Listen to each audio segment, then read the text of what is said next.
Hi, I'm a female woman under 30 and I'm trying to fit into the middle-aged man-shaped hole in the music industry.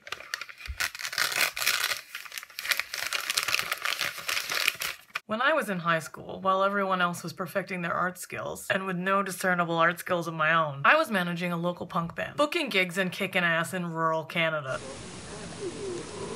I was one of 2 women seriously helping to shape the local music scene in Vernon, BC. I later moved to Vancouver where I worked in the film industry. I frequently traveled.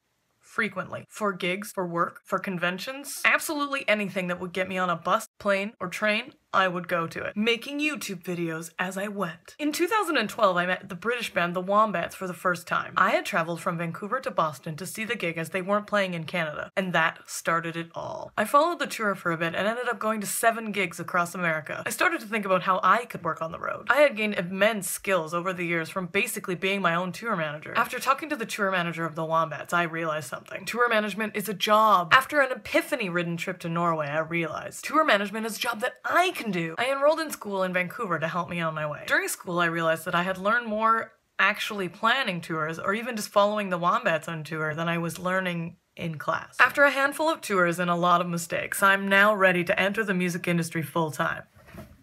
I'm just looking for a good way in. Without the support of a major company, I've had to go it alone, and that has been awesome. Small bands, not much money, just doing our best trying to get the music out there. But I still feel out of my depth. Of course I do. No one has ever taught me anything. I feel like every problem is mine to solve. Problems that I could, I think, with more experience, solve much more easily. I'm looking for a mentor, and when I saw this job listing, everything just fell into place. This job is what I've been searching for. I hope you consider my application, and I hope you don't think that it's super weird that I send you a video cover letter instead of a written cover letter. Although I did write this cover letter, it just got filmed. As you said, I'm of a new generation, and we're kind of weird now. Title card is gonna go here. It's gonna say my email and maybe some phone number or something. Oh, and by the way, I think conservative smokers and cats are all really dumb.